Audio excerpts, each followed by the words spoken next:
Okay, this is episode 3 of the 11-part series on the hard landing, and this one is on income. In the previous video, we talked about inflation, how it came to be, and the impacts of it. And now we're going to talk about income. This is going to be a short one, but I want to stress the strain that has been put on families and how income has not gone up with inflation as much. Okay, so this is a chart of the wage growth tracker by age, straight from the Federal Reserve Bank of Atlanta. And as you can see, this green line is 16 to 24-year-olds. So the younger people have saw a way greater increase in wages over the last 4 years compared to everybody else. And, 16 to 24 don't have nearly as much of an impact on the overall economy than 25 and older. Okay.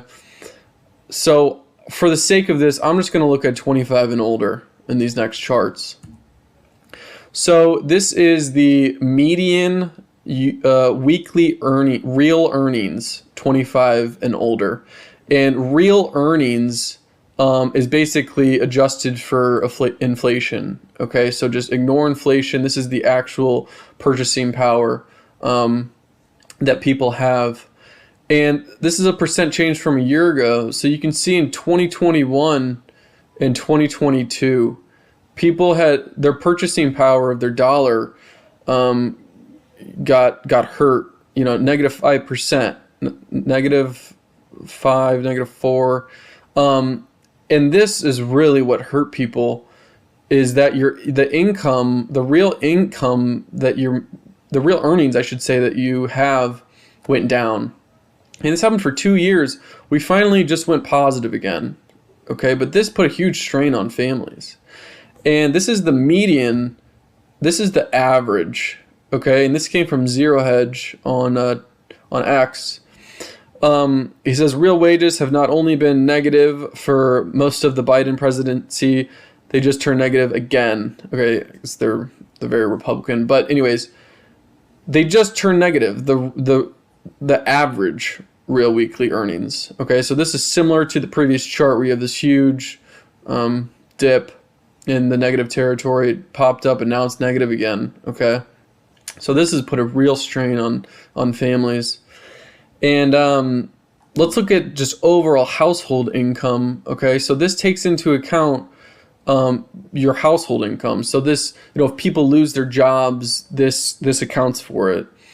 And you're at -2.5%, and you've been negative. Your percent change, at least from a year ago, has been negative. Really, prior to the cerveza sickness. So real median household income, and this is adjusted for inflation. It says this isn't nominal. Okay, so income has been going down in relation to prices. This is a chart of disposable personal income against what they spend. So in orange is outlays. Okay, this is what they're spending. And this is percent change from the prior period. And this is disposable personal income. So as you can see, people are spending way more than they're making in disposable income. Okay, I mean, it's been like this almost all of 2024. Really bad in September 2023. And I got this chart from the All In podcast, if you're a fan of them. So people are spending more than they're making. Okay, so let's look at this chart. This is a chart basically showing what you make. So, you make less than $25,000. The red shows how stressful the inflation is on you. So it's, 65 at less than 25,000. And if you're 250,000 plus, it's only 17. So, you know, this just proves that the lower income households are most stressed. And this is kind of what I was talking about before, is this is the percent of the stock market value held by U.S. households by level of wealth. So the bottom 50% of households only own 0.6% of the stock market value. That's crazy. Okay. And then the next 40% only own 10.5%. Okay. So really I mean, look at this. It's the top 10% that hold all the stock market. Okay. So none of the bottom 90% gain any worth from the rise in the stock market. And that's basically the income videos that you have, you know, the poor and a lot of the middle class really struggling. You see these, you know, in TikTok videos where people are like, gosh, you know, inflation has just killed me and my wage growth has not kept up, and I'm struggling. And it's the little guy that causes the recession, not causes the recession, but feels the pain of the recession. You know, it's the low middle classes that drive this economy.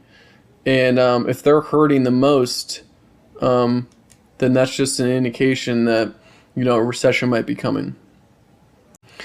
In the next video, we'll be talking about the yield curve, and this directly relates to the treasury bonds that the government issues, and it goes in depth on the interest rates, and this yield curve is actually what got me into macroeconomics, and it's probably the most important video of them all, in my opinion. So definitely watch the next video on the yield curve. Until next time, Godspeed.